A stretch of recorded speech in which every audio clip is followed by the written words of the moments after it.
Oh my god. Oh my god. This is gonna be a good video. There's this guy, and you know the guy. Overly friendly, talks a little too much, hugs for too long, and laughs way too loud. You meet him and immediately think, okay, maybe one drink. Only because he's nice. You know, that's Joseph. At first glance, he just seems like one of those lonely, overly enthusiastic Craigslist weirdos you'd probably ghost after one polite coffee and maybe enter into the subreddit called Let's Not Meet. But then he starts talking about his childhood, his cancer, his dad, and he starts crying, and suddenly you're like, wait, this guy just needs a friend. That's the trick, right? He doesn't scare you with growling. Nope. Cut that part. So he does scare you by growling, sure, but also by being vulnerable. And in the meantime, your brain is out there putting in the work, doing backflips, trying to figure out if this is the saddest man alive or the most dangerous. Because that's what creep does. It messes with that soft, confused part of your brain that wants to believe people are good, or at least harmless. This man who has a warm smile and is offering you pancakes when you're cold, I mean, there is no way he could ever be evil, let alone a killer. And 80 minutes later, you question every conversation you've ever had. And the movie wasn't scary or anything, but Joseph made you feel something different. Something no other horror movie most likely has made you feel before. And now, you can't get him out of your head. So here's the thing. Joseph doesn't lie like a normal person. Actually, come to think of it, he doesn't lie at all. He doesn't deny or deflect or even try to spin some sort of cover story. He just is Joseph. He confesses. He leads with intimacy. He hands you his darkness before you even ask. He offers stories about his mom, his illness, his childhood, his fears. Almost like he's trying to trauma bond you before you've even had a chance to properly look at the guy. And that's what makes it so disarming. You're not trained to be suspicious of someone who's crying. You're trained to feel bad, to give them space to listen. Okay, maybe trained is a weird word here. You're not an animal after all. Unless, of course, you are an animal. Your owner got bored and left the phone on the table, and you're from below the table just watching this video. In that case, hey, hi there, buddy. Want to play catch? All right, you know what? Get it. Instinct. Our instincts tell us to help someone who is upset, usually. And Joseph knows that too well, so he ends up exploiting that. He doesn't build trust, he performs it. What I mean is, the more you doubt him, the more vulnerable he gets. He's an actor. Oh, you don't believe me? That's okay, most people don't. That's why I'm so alone. And boom, now you're the bad guy. Now you're the one who's cold, distant, and mean. That's why Joseph's so terrifying. Because he doesn't wear a mask, he's just Joseph. He cries so you'll feel uncomfortable and look away. He holds you so you'll drop your guard. He opens up so wide, you don't even realize that he started to include you in his madness. There are times where you actually feel for him, which is bad considering he's probably going to kill you. Oh, sorry, I'm getting a call. Hi, yes, we talked earlier. Yep, I'll swing by with my camera and you can tell your story for sure. Yeah, okay then, see you later, bye-bye. Sorry, I had to take that. That was a cool lady. She wanted to tell her story on camera. Not sure about what exactly, but hey, I gotta make a living somehow, right?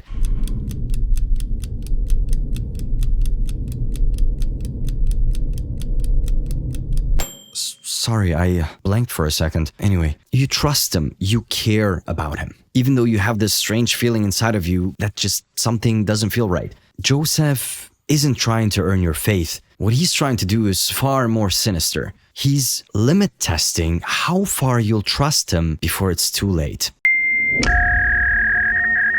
Look, Joseph doesn't have a plan. Not in the back of his mind or in real time. He's as random as RNG, random number generator. You know, your Spotify playlist, for instance. You put it on shuffle and it plays random songs. But just like how you sometimes hear a song that you don't really remember adding to the list, Joseph acts in ways you could have never expected, or imagined in ways that you don't really remember adding to the list, kind of. And yeah, his words feel scripted at times, but he mostly just makes things up in the spot. There's just no way he memorized all that. He talks way too much and way too spontaneous for it to be scripted. And because it's random, it doesn't always end up making perfect sense, right? He makes mistakes, but it doesn't matter. He doesn't care because he knows you won't be aware enough to care.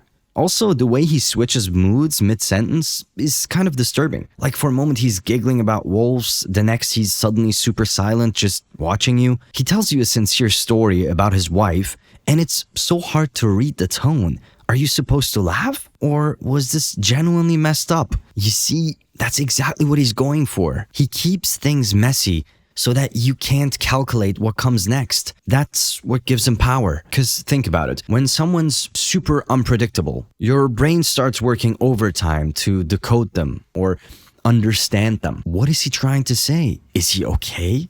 Wait, he's rich and he'll give me money? But what does he want? So you end up doing the emotional labor for him, meaning he's throwing things at you and then you mostly feel confused. You have your own emotions, that's on one side, and then you're also trying to figure out his emotions. Good luck with all that. And suddenly, without realizing it, you're not really thinking about protecting yourself anymore. You're focused on managing his vibe. That's how Joseph takes over a room, with confusion. He overwhelms you with all these emotions of ups and downs until you can't catch up anymore and just start reacting. And look, we all improvise a little. I do too. For instance, this line right now that I'm speaking was improvised. No, it wasn't. I wrote it down. I just memorized it. I mean, I improv wrote it, but that doesn't count, so it wasn't improvisation. See, Joseph is on a whole other level. It's not some Michael Scott improv masterclass or anything. No, he's sort of poking every corner of your brain to see what will break first. Oh, and if you haven't seen The Horror Within the Office, you might want to check that out. It's super dark. After this one, though.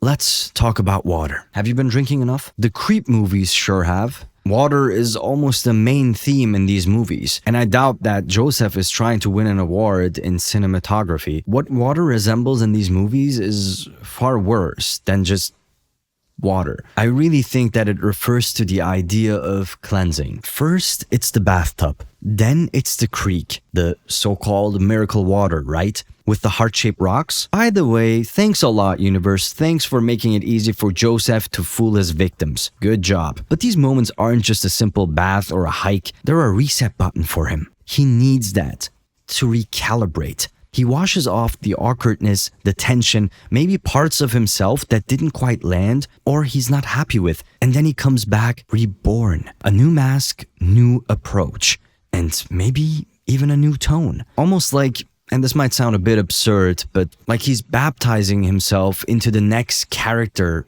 he's going to play, or the next kill. Same thing for Joseph. But these moments aren't necessarily religious, maybe ritualistic, or even psychological. Maybe it's because Joseph treats fear the way some people treat sin. Wash it off, start again. Oh, and smile bigger this time. And his victims play along. They literally get in the water, which isn't weird if you think about it. Remember? They're too distracted to care or even realize what's going on. So they just end up playing along. But also because it's nice, you know? No, not getting into the bathtub with a psychopath. God, no, editor. I meant the scene where Aaron is hanging from a tree and then touches the water with his toes. See? Now this is nice. And now that he's cleansed, Joseph can move on to the next stage.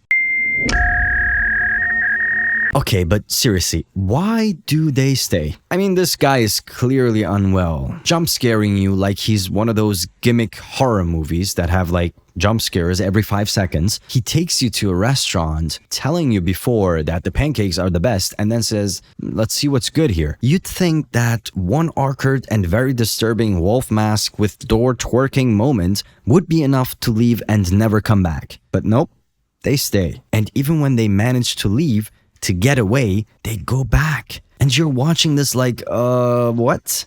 Wait, no. That, no one would do that, like ever. But here's the problem. They go back because they think they're in control. And so do we. And I know what you're saying. I would never have gone back. No way, man. Or that you would have left on the first jump scare. But are you sure? We all have this entitlement that something bad would never happen to us until something bad actually does happen, right? Like if I asked you what are the chances someone you meet today is a serial killer, you'd probably say 0. I mean, it just never occurs to us that something so messed up could ever be so close to us. And what's so disturbing about Creep, mainly Joseph, is that he gives you space, options, and even hope. And that sort of intrigue, that possibility keeps you tethered. He tells you he'll help you, give you money. He's interested in you like no one else ever has in God knows how long. And you start to think that this weird guy actually sort of cares about you, even if not for all the right reasons. And what ends up happening is Aaron thinks that filming everything keeps him safe. Or Sarah assumes that she's the one studying him. Joseph makes them feel like they are in control, like they have the power of choice. But choice is only a delusion, similar to when a magician tells you to pick a card. Any card. No matter which one you pick, your card was selected by him long before he met you. Joseph is no puzzle. He is a trap.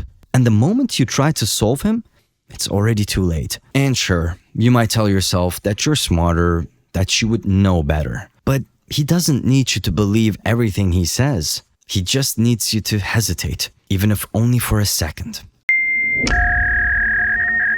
Killing is only the side effect of the Joseph. His real crime is much more devilish. He is basically haunting his victims. Even when he's not around, he's there. His effect is so mesmerizing, so confusing, that it kind of echoes. You'll be washing dishes 2 days later and suddenly go, wait, why did he say that one thing about the wolf again? And that's exactly what he wants. Not to kill you.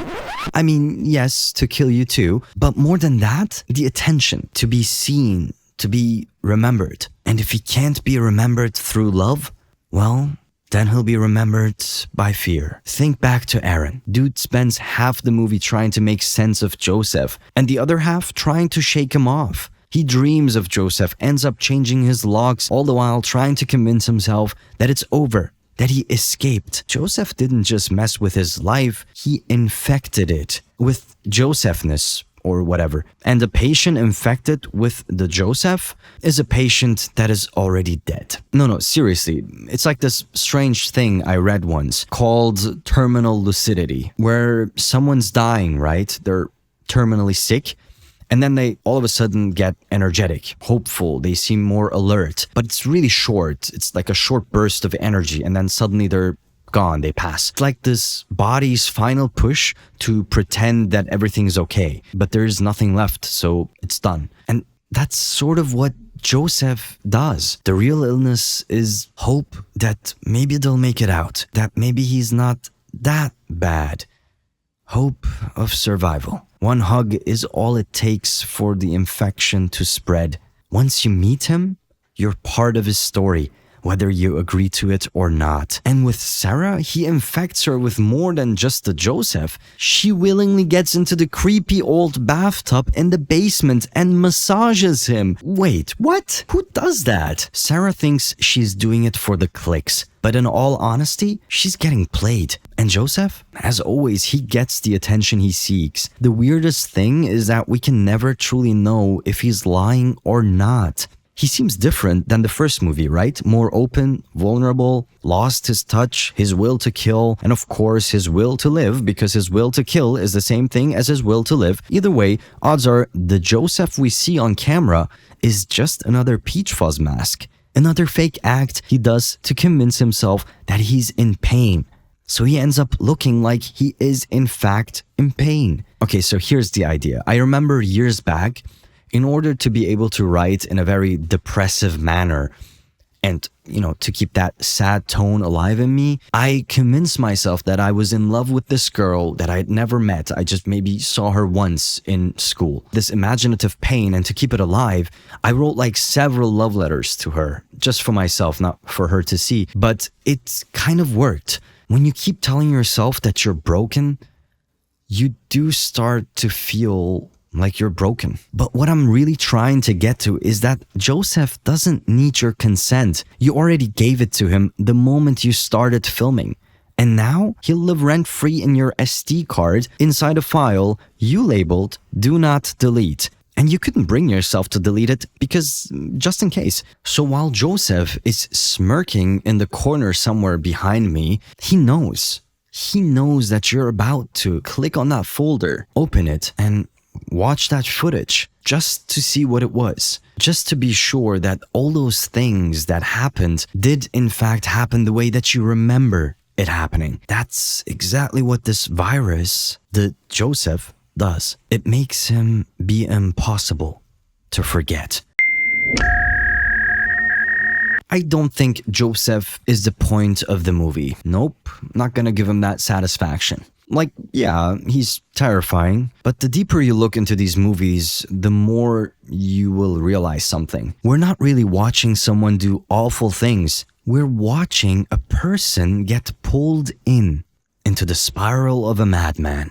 And then you stop for a second and say, wait, was I ever in a position like that?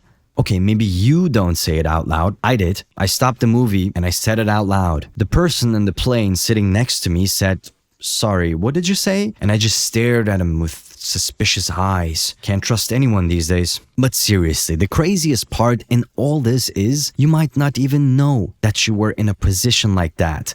Just like they didn't. Because it's practically impossible to be certain. You think to yourself, if I leave now, it'd be awkward. And you stay, at least for one more harmless little drink. You don't want to be rude. I mean, there's a human being opening up to you, clearly in his most vulnerable moment. What are you going to do? Say, "Sorry, man, that all sounds terrible, but good luck. I gotta go." I don't think so. Most times, that feeling we call empathy won't let us leave. It will say something like, well, maybe they just need help.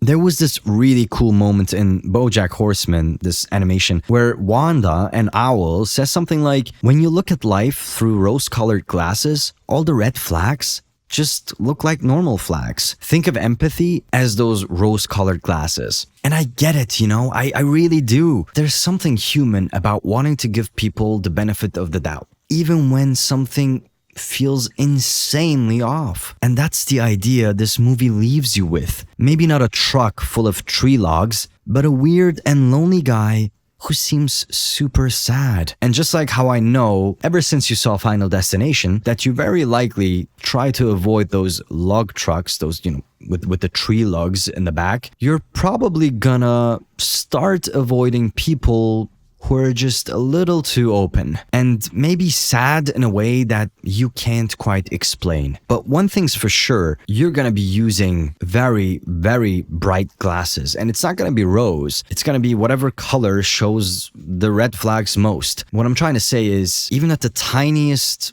little awkward moment, you might think that's a red flag and immediately just back off. And you might be right, or you might be wrong, and you were just rude to someone.